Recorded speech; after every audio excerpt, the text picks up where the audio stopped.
Hello, my name is Robert Holland. I'm married to Lori Holland, a DePaul graduate and a member of the university's Board of Trustees. I'm a longtime member of the Chicago Map Society and the author of 2 cartographic books. In this video, I present a brief history of the growth of the city of Chicago as told in maps. I hope that you enjoy it.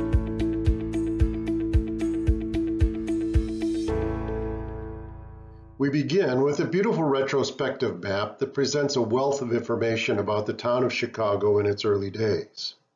Produced for Chicago's Second World's Fair, the map states that it was compiled from data provided by the original map of Chicago about 1833, of which there is no known copy. Here are a few highlights from this map. First, in the northwest quadrant of the map, we find a wild onion plant depicted with the word Chicago below it. That is spelled C-H-E-C-A-G-O-U.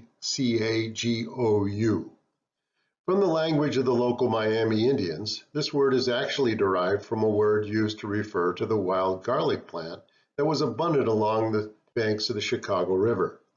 LaSalle was among the first to notice that the Miami also used this word to refer to the peninsula where the Chicago River emptied into Lake Michigan. Next, we see that at the time of its incorporation as a town, the village of Chicago was centered on the Forks, which was the name the early settlers gave to the area surrounded by the confluence of both branches of the Chicago River. The village in its early days was a racially diverse settlement of Native Americans, French Canadians, and Anglo-Americans. A raucous lot, they lived isolated from civilization, traded in furs, and drank liberally in the taverns along the river. As depicted in an inset at the top of the map, establishments centered around the Forks included Chicago's first post office, the Sauganash Hotel, which was the first frame house built in Chicago, the Wolf Tavern, a reference to Wolf Point, the angular prominence of the west bank of the Forks, and Sam Miller's Public House. As more settlers arrived, additional houses were built along the south side of the main branch of the river to Fort Dearborn, on South Water Street, which is depicted in the inset in the upper left corner of the map. The first drawbridge in Chicago crossed the river at Dearborn Street. Built in 1834, it was 300 feet long with an opening of 60 feet. Gallows-like in its appearance, its abutments were so dangerous that in 1839 the City Council ordered it destroyed. Fearing that the City Council may change its mind, citizens of the city immediately chopped it down. The first Catholic church in Chicago was built in 1833 on the southwest corner of State and Lake Streets. St. Mary's Church was built by Augustine Taylor, who employed a new principle of construction, balloon framing, that was to prove instrumental to the city's rapid growth. In 1833, only a few houses were scattered along the north side of the river, most of which belonged to early settlers of the area. John Kinsey, who had arrived in Chicago in 1804, occupied the house originally built by DuSable. Antoine Wilmette, a longtime employee of Kinsey, was living in Chicago when troops arrived in 1803. Further out Green Bay Road, now Clark Street, lived Billy Caldwell, the Sauganash, son of an Irish officer and a Potawatomi princess. Chicago was founded as a canal town. That is, as the northern terminus of the Illinois and Michigan Canal, which was to be the final link in a great national internal waterway that would connect New York with New Orleans via the Erie Canal, the Great Lakes, the Illinois and Michigan Canal from Chicago to the Des Plaines, Illinois, and Mississippi rivers. We see in this 1834 map of the proposed canal that it was originally dubbed the Michigan and Illinois Canal. As depicted by the 2 maps shown here, the prospect of such a canal prompted Congress to move the northern boundary of the state of Illinois 62 miles north of the line specified by the Northwestern Ordinance of 1787, shown on the left map, so that the Port of Chicago would fall within the state's perimeter, shown in the map at the right. In 1829, the Illinois General Assembly appointed a commission to dig the canal and to lay out towns, sell lots, and apply the proceeds to the construction of the canal. In 1830, James Thompson laid out the town of Chicago as seen in the plat here, which set the location, pattern, and in many cases the names of the streets and subdivisions of the future metropolis. As such, Thompson's plat may justifiably be considered the fundamental map of Chicago as an urban place. The initial auction of the lots in Chicago would set off one of the most frenzied periods of land speculation in American history. Fueled by harbor improvements and the start of the Illinois and Michigan Canal, Eastern investors soon began to flood Chicago with capital, and property values soared. An 80 by 100 foot lot at the corner of Clark and Water Streets that sold for $100 in 1832 was sold for $3,400 in 1834. The following year, it sold for $15,000. The Thompson plat had been used for the land auction of 1830, but as parcels of land were subdivided and added to the original town, new maps of the entire community were needed, and these typically took the form of manuscript plats and plans that were sent to Eastern investors to guide their investments. The first printed map of Chicago was published in 1834 by Joshua Hathaway Jr., who used the original surveys of the town, as well as those of 3 new additions to the town, to produce the map seen here. A similar, but smaller real estate map of Chicago was also published in 1834. Drawn by James Stephen Wright, it is dated with the year of its publication and shows many more blocks divided into lots than does Hathaway's map. This is cited as evidence that the Hathaway map was the earlier publication. By 1850, Chicago's population was nearing 30,000, and the completion of the Illinois and Michigan Canal and the coming of the railroads were about to create a new real estate boom. As a result, and despite the fact that the built-up portion of the city extended only a third of the way to the city limits, it would no longer be feasible to include all lots on a single map. Rather, the city would begin to be documented by atlases of real estate and fire insurance maps on a lot-by-lot basis. The map shown here was one of the last real estate maps that covered the entire city. But in fact, it is a one-of-a-kind, a hybrid between a real estate map and a street map. Considered the finest of the early maps of Chicago, its huge size, about 7 feet by 4 feet, permitted a detailed representation of the whole city, showing every lot according to scale, and, as did earlier real estate maps, the ownership of the larger tracts. It also depicted every street in the city and included hundreds of features like buildings, factories, railroads, and parks. The voting wards of the city are shown in different colors, and the map includes a beautiful vignette of the city courthouse. In 1846, there was not a single mile of railroad track in Chicago. By 1857, over 3,000 miles of railroad track led to Chicago, making it the center of the largest railway network in the world. The map here portrays the network of railroads leading to Chicago in 1855. Chicago's location along the longest inland water route in the world practically ensured it would become a major rail center. The Great Lakes and the Erie Canal linked Chicago to New York, and the Illinois and Michigan Canal connected Chicago to the Mississippi River and the Gulf of Mexico. By bringing rail lines to Chicago, the city would become a terminus of 2 great modes of transit, a prospect that Eastern investors were eager to promote. Chicago's geography was also instrumental in its emergence as the nation's largest rail hub. Railroads were destined to cross the continent, and in doing so, they played a fundamental role in creating a strong and unified nation.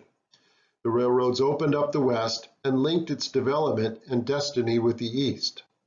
Lake Michigan, however, stood directly in the path of the shortest railroad route from the east to the far west and northwest. Thus, railroads bound for these areas were forced to go around the lake's southern tip and directly through Chicago. The railroads transformed Chicago into the nation's largest transportation and commercial center almost overnight. This transformation greatly altered the city's landscape, for wherever tracks were run, and they were run wherever the railroads desired, land use was immediately affected. Depots and train yards dominated their surrounding neighborhoods, and commercial and industrial development quickly gravitated toward rail lines. Chicago literally grew up around its railroad tracks. It had to, as the railroads left only a single square mile in the center of the city free of their direct presence. No railroad had a bigger impact on Chicago's physical environment than the Illinois Central Railroad, whose directors had requested access to Chicago's inner harbor on a line directly along the lakefront. This was contrary to an edict by the Illinois and Michigan Canal Commission, which had set aside one parcel of land along the lakefront for public use and on the Thompsons plat had marked the lakefront with the words "public ground, a common to remain forever open, clear, free of any buildings or other obstruction whatever." This provision distinguished Chicago from almost every other waterfront city in America, where the choice land along the water's edge was typically appropriated by manufacturing and transportation concerns. These industries would soon develop into a wall of unsightly buildings and grounds, foul the water with their waste and runoff, and cut a city off from what was once its most picturesque feature. By 1850, this was the fate of Chicago's riverfront. The lake, however, had thus far remained free of development. After months of bitter haggling, the city and the railroad reached a compromise. The city council would permit the railroad's trains to enter by way of a strip of land not on the lakeshore, but several hundred feet out into the lake. This would require the railroad's tracks to be laid on trestles, which the railroad would have to protect from lake waters by building breakwaters and dikes. This, in turn, would solve a civic problem that plagued the city for years: the flooding of the lakefront that was eroding away the Canal Commissioner's lakefront park and often sent water right to the front doors of the princely homes that fronted the park and lakefront along Michigan Avenue. The striking 1857 view of the city shown here clearly depicts the Illinois Central's tracks just inside the lakefront breakwater. The tracks can be seen leading to the Illinois Central's terminal and branching out to warehouses at the mouth of the river. Individual buildings are clearly depicted along the city's grid, and the river is lined with warehouses for the storage of grain and lumber. Note the basin between the lakeshore and the breakwater. City officials had tried to get the railroad to fill it in so that the city could create a new park and promenade. The railroad rejected this idea, and Chicago's residents began to use the basin for swimming, sailing, and rowing. When, however, the railroad received court permission to create a landfill extension of its terminal dock and storage facilities, the basin became landlocked and turned into a still pool filled with industrial debris, floating packing crates, and the bloated corpses of horses and cattle. In October of 1871, Chicago suffered one of the worst urban disasters in history, as a large portion of the city was destroyed by fire. At the time, Chicago was the fastest growing city in the world. In just under 4 decades, it had grown from a town of 3/8 of a square mile to a city of 18 square miles, and its population had grown from barely 350 to 340,000. The likelihood of the Great Fire was not unforeseen. In 1868, the fire department warned the mayor and the city council of the grave defects in which our city is being built. Indeed, almost every building outside of the central business district was constructed of wood, and even the marble buildings downtown had wooden cornices, long wooden signs on their fronts, and mansard top stories made of wood. Almost every roof in the city was made of wood and covered with felt, tar, or shingles. The city had miles of raised wooden sidewalks, and even the streets of the business district were lined with blocks of pine. The fire department also warned that a great number of the city's strikingly beautiful new stores, hotels, and multi-story buildings were poorly constructed by swindling contractors. The Great Fire killed over 300 people, left more than 90,000 people homeless, and destroyed 4 square miles of the city, nearly 1/3 of the city's total area. The map shown here is larger and more colorful than many similar maps that appeared at the time. The Great Rebuilding, which this map was meant to promote, began almost immediately, and no city has recovered from a large-scale disaster as quickly as Chicago. Within a year, its downtown was nearly completely rebuilt. This first phase of rebuilding ended with the Depression of 1873 and resulted in a downtown that looked much the same as it did in 1871, except that it was larger and a few stories higher. By 1880, however, a new wave of construction would begin, and in a little over a decade, the entire downtown would be completely rebuilt again.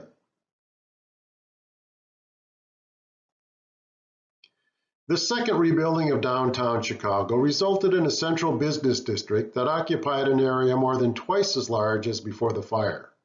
Moreover, and more significantly, it was converted into the world's first vertical city, as skyscrapers replaced the buildings that had been built just a decade before. This transformation is chronicled in the 1916 bird's eye view of Chicago's central business section, seen here. No large city has ever grown as fast as Chicago. In 1816, the site contained a military fort and a few dwellings inhabited by traders and trappers. By the time of the Great Fire, what was once a muddy swamp had become the rail, grain, lumber, and livestock capital of the world. By the time of the map shown here, Chicago was inhabited by well over 2 million people, was the transportation center of an entire continent, the home of many of the nation's major business enterprises, and was the second largest city in America.